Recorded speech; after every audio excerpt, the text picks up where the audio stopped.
Merci Madame la Présidente et bonne année à tous et à toutes. Ma question, à laquelle s'associe Madame Guettet, avec qui je partage la présidence du groupe d'études sur les pôles et les TAF, s'adresse à Monsieur Philippe Baptiste, ministre délégué à l'enseignement supérieur et à la recherche.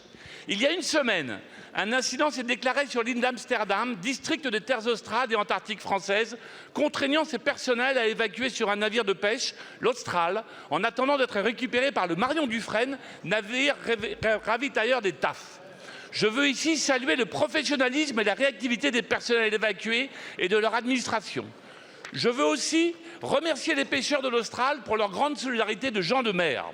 Ce sinistre s'ajoute à l'épizootie de grippe aviaire qui sévit dans les autres districts, y décimant les populations de manchots et d'éléphants de mer. Autant de difficultés auxquelles doivent faire face la communauté scientifique et son opérateur logistique, l'Institut polaire français, l'IPEV. C'est sur cela que je souhaite vous interroger, Monsieur le Ministre. Les défis s'accumulent pour l'IPEV alors que le contexte inflationniste pèse déjà lourdement sur son budget. Depuis le Covid, des subventions exceptionnelles lui sont octroyées pour garantir à court terme la continuité de notre présence dans les régions polaires. Autant d'années que nous déposons des amendements transpartisans aux lois de finances pour transformer ces subventions en hausse pérenne de son budget. Il lui faut 4 millions d'euros pour combler son déficit structurel. Nous pouvions imaginer de vraies avancées lorsque le président de la République a annoncé au sommet polaire de Paris en 2023 le doublement du budget de la recherche polaire d'ici 2030. Je suis bien évidemment conscient des efforts budgétaires à réaliser. Je crois à l'équilibre des comptes publics, tout comme je crois aux engagements pris. Et j'y crois d'autant plus parce que ces engagements répondent à un investissement dans une recherche qui contribue à notre souveraineté, à notre héritage dans des régions reculées et à la compréhension des conséquences du changement climatique. Alors, Monsieur le Ministre, voici mes deux questions. Comment le gouvernement entend-il mettre en œuvre les engagements du sommet polaire?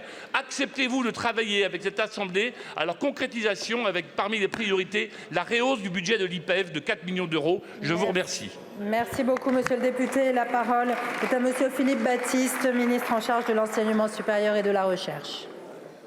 Merci Madame la Présidente, Mesdames et Messieurs les députés. Monsieur le député Jimmy Pain, vous l'avez dit, un incendie sur l'île d'Amsterdam s'est déclaré le 14 janvier. Il y a eu l'évacuation d'une trentaine de personnels auxquels je tiens à apporter tout mon soutien. La France possède des bases scientifiques polaires, arctiques et antarctiques qui sont importantes, qui contribuent à la qualité de notre recherche. Nous avons la troisième puissance scientifique mondiale aujourd'hui sur le sujet polaire. Et bien sûr, cela est porté par l'Institut Paul-Émile Victor, qui est notre institut polaire. Les contributions scientifiques sont nombreuses en écologie, en environnement, en sciences humaines et sociales, en glaciologie, donc énormément de secteurs. Et au-delà de ces qualités scientifiques, c'est aussi évidemment une source d'inspiration pour les plus jeunes d'entre nous. Et donc c'est absolument fondamental.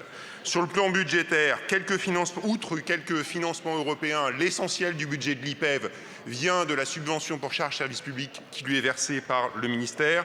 Cette subvention était de l'ordre de 15 millions d'euros en 2024 et lors du PLF 2025, nous avons prévu un abondement de 2 millions d'euros supplémentaires. Et elle sera donc portée à 16,5 millions d'euros. Le niveau d'emploi de l'IPEV a lui aussi augmenté régulièrement depuis 2021 et il a perçu des subventions exceptionnelles, comme vous l'avez mentionné, pour répondre à des besoins de modernisation. Monsieur le député, je connais votre engagement pour la recherche polaire et je tiens à vous assurer que mon ministère est particulièrement attentif à la situation de l'IPEV. Soyez-en convaincus, nous sommes mobilisés, nos stations sont essentielles, elles seront préservées. Je vous remercie. Merci beaucoup, Monsieur le ministre.